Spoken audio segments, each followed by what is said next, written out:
Saudari-saudara yang terkasih di dalam Tuhan Yesus, marilah kita berdoa. Doa yang diajarkan oleh Tuhan Yesus sendiri. Dalam nama Bapa dan Putra dan Roh Kudus. Amin. Bapa kami yang ada di surga, dimuliakanlah namamu. Datanglah kerajaanmu, dan jadilah kehendakmu di atas bumi seperti di dalam surga. Berilah kami rejeki pada hari ini, dan ampunilah kesalahan kami, seperti kami pun mengampuni yang bersalah kepada kami. Dan janganlah masukkan kami ke dalam pencobaan, tetapi bebaskanlah kami dari yang jahat. Ya Roh Kudus, hadirlah saat ini untuk memimpin dan membimbing kami dalam membaca firman Tuhan Yesus dan merenungkannya, sehingga kami dapat mengerti maknanya dan dapat kami laksanakan dalam hidup kami sehari-hari di tengah masyarakat kami. Pembacaan Injil Lukas bab 18 ayat 9 sampai dengan ayat 14. Bertobatlah dengan rendah hati dan jujur. Sekali peristiwa, Yesus menyatakan perumpamaan ini kepada beberapa orang yang menganggap dirinya benar dan memandang rendah semua orang lain. Ada dua orang pergi ke bait Allah untuk berdoa. Yang seorang adalah Farisi dan yang lain pemungut cukai. Orang Farisi itu berdiri dan berdoa dalam hatinya begini, "Ya Allah, aku mengucap syukur kepadamu, karena aku tidak sama seperti semua orang lain, bukan perampok, bukan orang lalim, bukan pezina, dan bukan juga seperti pemungut cukai ini. Aku berpuasa 2 kali seminggu. Aku memberikan 1/10 dari segala penghasilanku." Tetapi pemungut cukai itu berdiri jauh-jauh. Bahkan ia tidak berani menengadah ke langit, melainkan ia memukul diri dan berkata, "Ya Allah, kasihanilah aku orang berdosa ini. Aku berkata kepadamu, orang ini pulang ke rumahnya sebagai orang yang dibenarkan Allah, dan orang lain itu tidak. Sebab barang siapa meninggikan diri, ia akan direndahkan, dan barang siapa merendahkan diri, ia akan ditinggikan." Demikianlah sabda Tuhan. Terpujilah Kristus. Saudari-saudara yang terkasih di dalam Tuhan Yesus, Tuhan Yesus mengetahui isi hati kita.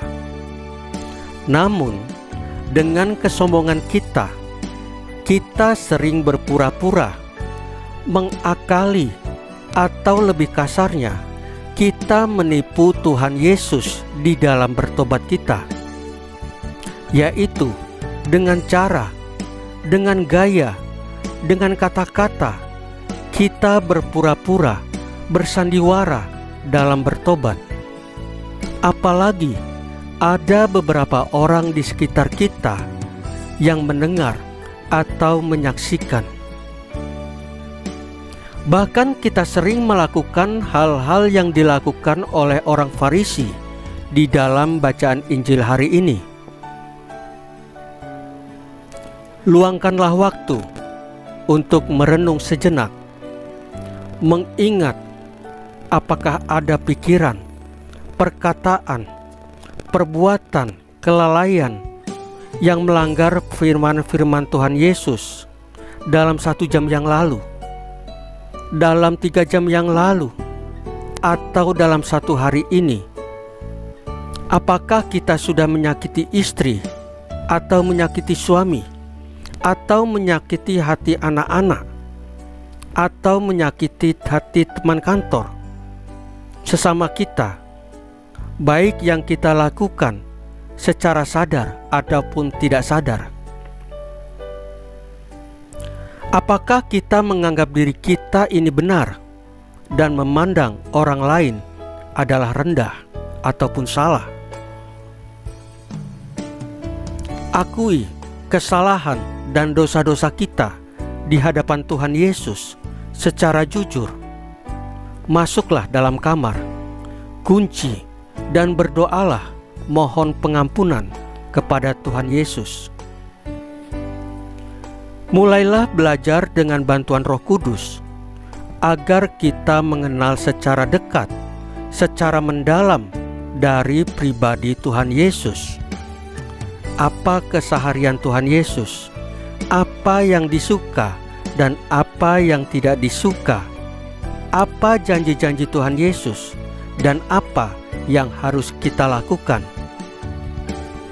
Semuanya itu bisa kita baca di dalam Injil untuk mengenal pribadi Tuhan Yesus. Kita tidak perlu menghafal firman-firman-Nya, tetapi biarlah Roh Kudus yang mengajari kita, yang membimbing kita dalam peristiwa hidup sehari-hari. Perlahan namun pasti kita dimampukan untuk melaksanakan firman-firman dan mengenal secara mendalam pribadi Tuhan Yesus. Dengan mengenal secara mendalam pribadi Tuhan Yesus, kita juga mengenal pribadi Allah Bapa kita. Saudari-saudara yang terkasih di dalam Tuhan Yesus, marilah kita berdoa. Ya Tuhan Yesus, mampukanlah kami dengan Roh Kudus-Mu untuk bertobat secara jujur di hadapan-Mu dan mau membuka hati kami untuk mengenal Engkau secara pribadi dan mendalam. Salam Maria, penuh rahmat, Tuhan sertamu. Terpujilah Engkau di antara wanita, dan terpujilah buah tubuhmu Yesus. Santa Maria Bunda Allah, doakanlah kami yang berdosa ini, sekarang dan waktu kami mati. Ya Tuhan Yesus, tambahkanlah iman kami hanya kepadamu saja, karena Engkau adalah Tuhan dan Juru Selamat kami, satu-satunya, tidak ada yang lain. Dalam nama Bapa dan Putra dan Roh Kudus. Amin. Saudari-saudara yang terkasih di dalam Tuhan Yesus, bacaan firman dan renungan hari ini sudah selesai. Tuhan Yesus memberkati kita semua.